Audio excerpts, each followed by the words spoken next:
What's good? It's Thurstunes, as coined by Ellis. I am your host, Ty Tunes. Just thought I'd drop off a short and sweet one today, talking about all the exciting new music that has been released over the last week or so. So much so that I haven't had time to fully digest everything. Jack 3 and I did a pretty exhaustive review of the Carter 5, which was tons of fun. And I still go back to that. But on the same day, we also were blessed with Logic's Young Sinatra 4, which for all my recent hate on Logic for him being too try-hard and bashing everyone over the head with how he's biracial, so he should be allowed to say the N-word and all this other stuff. Young Sinatra 4 is a return to his more hip-hop centric focus, and with the boom bap production and the actual gathering of all the living members of Wu-Tang, it was actually a ton of fun. I have been trying to get my buddy Morgan to do a review with me of that album, but unfortunately we just haven't been able to sync up yet. But I do give the thumbs up, the Ty Tunes approval on that album. You should really check it out, especially if you're a fan of just that classic hip-hop sound. He sounds really focused. It's still quite a few tracks. I think it's like 16. But the production is on point. It sounds like 90s flavor. He tells a couple of interesting stories, and it was a lot of fun. Also, Lupe blessed us with the absolutely not dumbed down Drogas Waves. The album cover, which I can't even pinpoint what the heck it is. I settled on, it's like a hook, but with a blurred vision of the hook also behind it.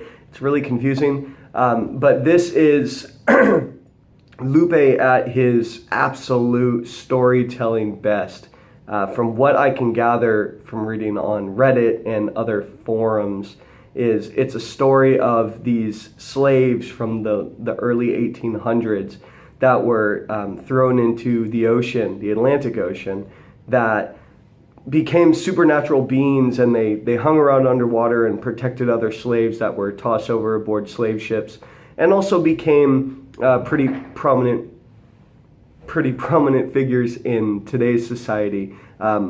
It's a long album. It's very, very complex, as most things related to Lupe actually are, but his ear for beats on this one has actually never been better. The music is definitely bump worthy. The storytelling is really intricate.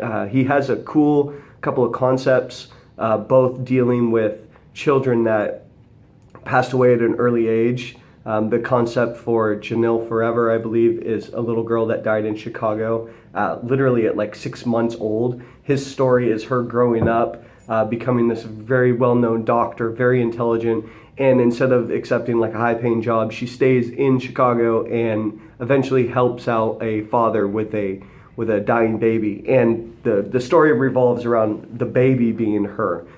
Total concept, very, very like mind F worthy. If you are a Lupe stan, they say you got to go to Harvard, and I consider myself a Lupe stan, but I'm definitely not that smart. So with the help of Reddit and other places, you can get more details on that story. For those of you that don't know me, Lupe is probably my biggest, or I would say he's one of my favorite rappers. Just the way that he can detail and double, triple, and quadruple entendre words and rhymes and stories. It's all amazing stuff. So I'm happy that he came out with more music, and even though his personality and like his Twitter and all that is pretty nuts, the music has never been better. I still play Tetsuo in Youth from a few years ago. My wife was sweet enough to surprise me with that album on my birthday, which was super cool. Play that one backward and forward. It tells you two different stories. Last but not least, freaking Anderson .Paak finally announced the release date for Oxnard. Yes, Lord! It's going to be November 16th. Baby, that's the day that we're driving up to Lake Arrowhead for our 2nd anniversary. And I gotta say, that's gonna be our driving music. For everybody else, I really, really hope you enjoy that album when it comes out. I know it's like over a month away, but best freaking believe that there's gonna be a review of that. Also, I wanna get the hat. So check all that music out. If I missed anything, hello Moose. If I missed anything, let me know. And as always, catch me online. Let's have a discussion. Also, Today is Thursday, Thurstunes. Tomorrow I want to do another roundtable with some fellow co-hosts where we answer your questions. So when I post this video, drop your suggested question there and it may get asked over the air. Until then, have a great weekend. If I don't talk to you, peace.